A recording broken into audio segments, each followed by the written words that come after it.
Vamos imaginar que você recebeu a missão de integrar a sua API Rails que você acabou de criar a um projeto front-end, que já está pronto, mas falta essa comunicação. Você ainda não sabe como fazer isso, então vamos lá!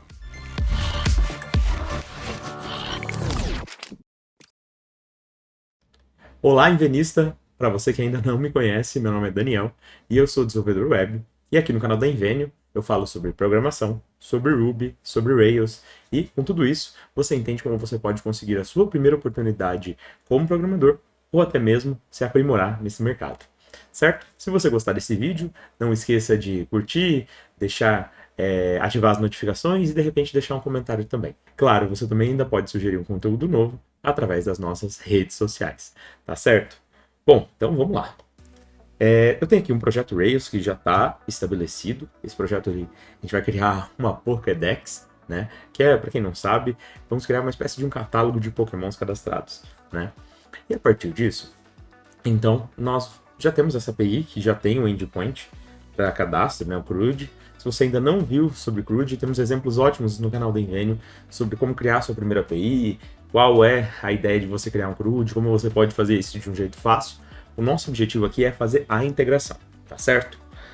Para fazer a integração, então, nós temos a API rodando, tá? E temos aqui o nosso projeto de front-end que está utilizando Vue 3, né? Para ser mais específico, estamos utilizando Nuxt.js, não Next, que é outra coisa, tá bom? Bom, então temos aqui um processo que já está funcionando, temos dois exemplos aqui cadastrados, tá mocado, né? Tá simulada essa situação. E aqui temos um adicionar novo, então é um processo que já está construído, tá totalmente funcional. Se você quiser saber mais sobre front-end, eu posso falar em vídeos específicos aqui, mas nosso vídeo hoje vai ser sobre a integração. Para a gente conseguir, eu vou abrir então o site da Nintendo, e a partir daqui a gente consegue usar algumas referências, tá bom? Bom, então ele está funcionando. Eu vou explicar um pouquinho para vocês como que isso está estruturado. Se vocês observarem, tem uma lista de objetos. Essa lista, né, para a gente ser bem sucinto aqui, tá aqui esse componente específico aqui. Ele tem um array, basicamente, de objetos aqui, 2 objetos. E aqui eu coloquei as informações, elas estão mocadas. Então, se eu fizer um ajuste aqui, ó, deixa eu colocar isso em inglês, eu escrever exemplo, ele vai ficar como exemplo aqui dentro. Tá? Então, assim, sem grandes mistérios aqui. Que é o nosso objetivo, fazer com que o formulário e a estrutura de catálogo funcione corretamente. Então, o formulário já está aqui, ele é um formulário que valida, tem todo esse recurso, mas ele ainda não salva. E é justamente isso que nós vamos implementar aqui. Então, para você trocar essa estrutura de requisição, né, que a gente tem aqui uma coleção simples, e até mesmo outras estruturas aqui no caso do cadastro, né? Temos aqui o formulário que já tem a estrutura de validação tudo implementado, né? A gente já tem todo esse processo que já está certo.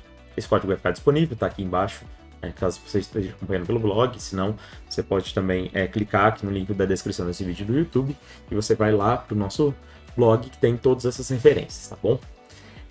Bom, então o que a gente precisa fazer? Adicionar requisição, justamente no método que faz a requisição aqui, né? Que está como console. E a gente vai fazer isso agora. Vamos utilizar aqui uma estrutura de data fetch que já está nativa desse framework que nós estamos utilizando. Então, basicamente, a gente pode fazer requisição usando a await async, tá? E a gente pode, então, obter os registros.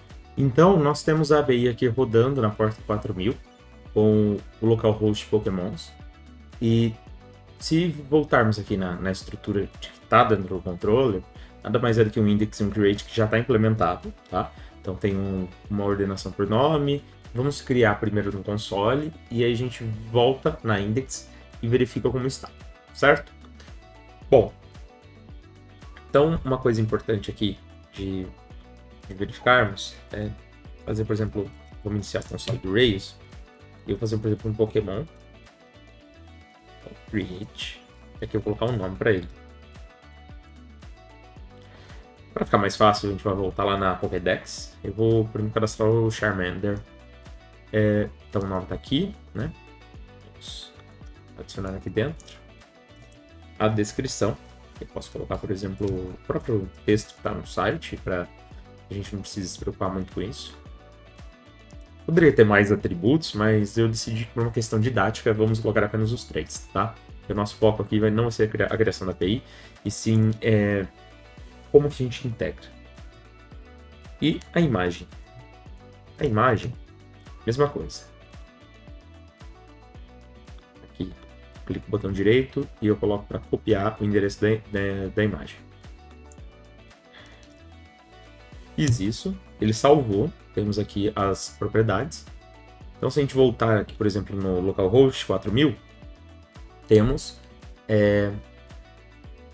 aqui o registro já cadastrado.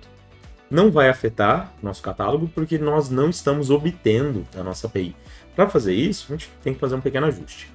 Então, para fazer, a gente vai usar o useFetch, que existe dentro da estrutura, né? Então, a gente vai fazer dentro da seção de script, como a gente está utilizando um Nuxt, que é uma estrutura do Vue, simplesmente a gente faria uma consulta parecida com essa, similar com essa daqui. A diferença é que a gente vai precisar passar provavelmente o endereço completo. Uma boa prática nesse caso é que a gente faça uma parametrização por variável de ambiente. Porque aí você consegue rodar local, você consegue rodar depois compilar para preparar isso para produção. Geralmente é assim que se faz essa estrutura. Mas, por uma questão didática, como nós estamos fazendo esse exemplo que vai rodar apenas em ambiente local, eu vou fazer hard-coded, ou seja, vou colocar o localhost 4000 dentro da URL. Mas, se você for fazer isso de outra forma, lembre-se bem disso. Não precisa se preocupar tanto com isso. Você coloca a parametrização e fica adequado, né? Pode falar sobre front-end em outro momento, mas só para fazer esse adendo que ele é muito importante. Se você estiver usando, por exemplo, React ou outra estrutura, deve ter um equivalente aí para você.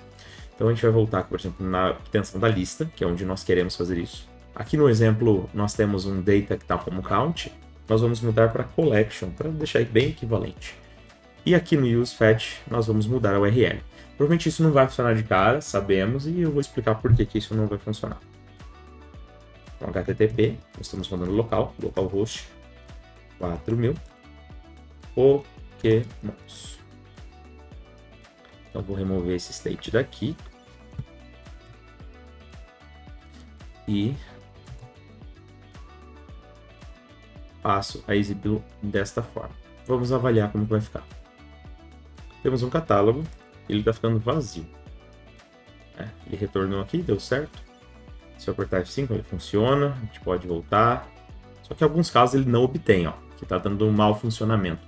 E por que isso está acontecendo aqui? Essa tecnologia que eu estou utilizando, ela faz renderização por servidor também. Então, vocês estão vendo que quando eu aperto F5 funciona.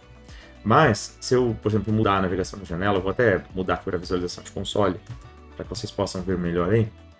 Quando eu venho aqui adicionar novo e eu mudo, ele está dando um erro falando o seguinte, has been blocked by course policy. Ou seja, existe uma estrutura de obtenção de recursos inter-sites, né?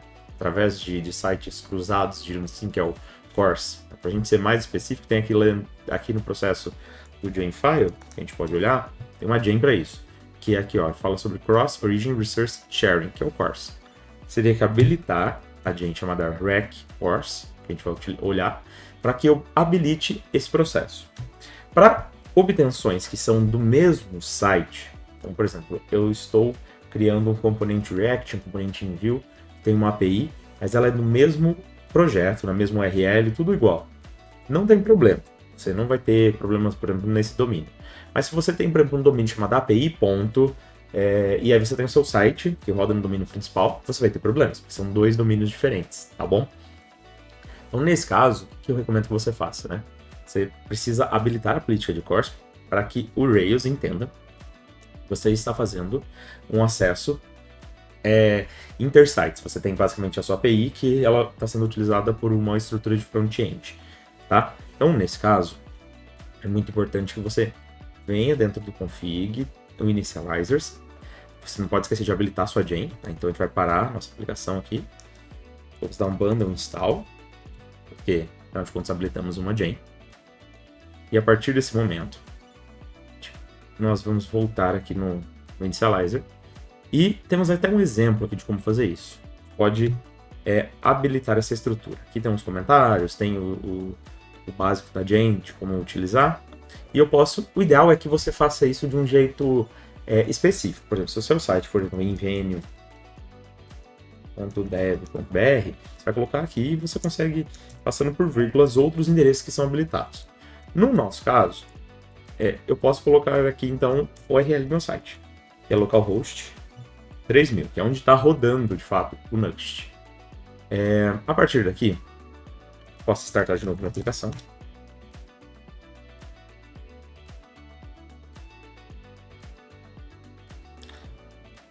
Lembrando, eu preciso startar a aplicação passando a porta. Estou rodando a porta 4000. Então, "-p", 4000. Agora sim. Então, se a gente apertar F5, vai continuar funcionando. E nosso exemplo estava dando errado quando a gente vinha adicionar novo e passava para catálogo. Agora ele obtém, não dá mais erro no console. Então, temos um processo totalmente funcional. Se cadastrarmos mais um outro, ele vai continuar funcionando, tá bom? O que a gente precisa fazer agora funcionar? Nosso formulário. Para fazer o formulário funcionar, eu preciso passar esses parâmetros para a URL. Então, para passar esses parâmetros na URL, eu vou utilizar, aqui dentro da estrutura de data fetch, tem um fetch específico que eu passo o método, que no nosso caso é um post, e eu passo o data aqui dentro. Eu preciso garantir que na minha API eu tenha a resposta para esse processo. Aqui eu tenho um Pokémon Params que eu ainda não declarei, queria declarar junto com vocês, que basicamente é o parâmetro que eu estou permitindo.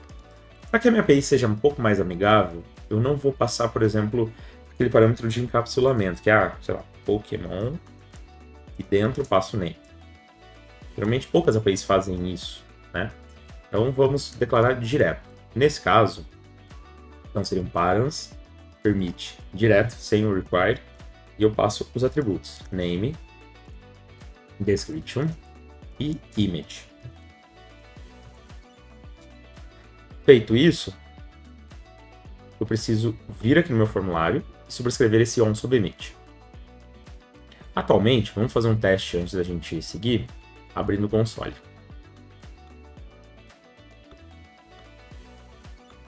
Se eu digitar, por exemplo, aqui teste, qualquer coisa aqui,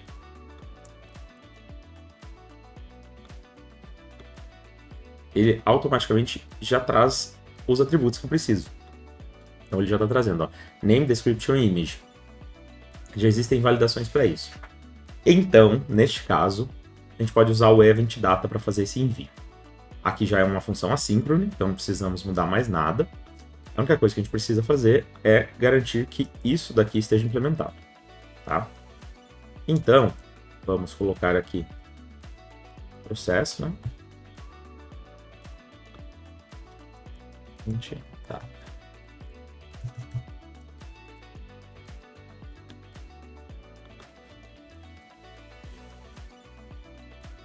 E aqui a gente passa a URL completa, como eu falei, é uma questão didática, geralmente nos faz isso. Geralmente a gente concatena isso com uma variável que está parametrizada, tá bom? Que é um método post, poderia ser uma atualização, então seria um patch, um put, também funcionaria. Feito isso, nós provavelmente vamos ter uma mensagem de sucesso aqui dentro. Então, vamos pegar um outro Pokémon, que não seja o Charmander. Pode ser o Charmeleon. Vou copiar as informações aqui só para uma questão mais didática. E vamos copiar a imagem. Ou melhor, copiar a URL da imagem. Aqui já temos. Se mandar salvar, ele vai fazer a requisição. Tá dando erro 500, provavelmente tem algum erro na API do servidor. Vamos dar uma olhada. Porque a gente tem um undefined create aqui que não existe. É um save. Então, se eu apertar salvar, ele vai funcionar. Ele não apresentou nenhum erro. Vamos olhar lá no log para a gente ver se tem algum problema. Ele fez o salvamento. Vamos dar aqui como commit. É uma situação que a gente precisa tratar, né? Então, a gente pode fazer um emit, por exemplo, desse evento, que ele poderia ser automaticamente trazer um toast ou qualquer coisa do gênero. Já existe um recurso para isso dentro da estrutura do Nuxt. A gente pode implementar aqui. Nuxt JS UI toast.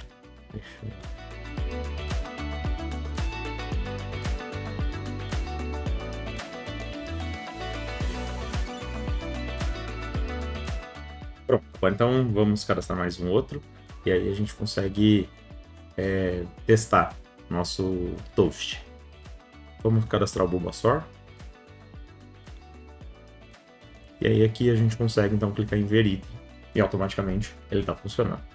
Uma estrutura bem simples, mas porém tem esses detalhes. Recapitulando, precisa habilitar o course, precisa colocar as requisições e a partir daí sua aplicação está totalmente funcional, você está livre de utilizar recursos complexos, simplesmente utilizando Rails e o front-end da sua preferência. Aqui utilizamos Next, mas você pode utilizar qualquer um, tá certo? Lembrando então que todas as semanas temos vídeo aqui no canal da Invenio falando sobre tecnologia, Rails e todo esse ecossistema que permeia a programação de um jeito descomplicado e fácil. Se você gostar, não esqueça de se inscrever e indique também para aquele seu amigo ou amiga que está não só aprendendo, mas se aperfeiçoando na tecnologia, tá certo? E até a próxima. Tchau, tchau!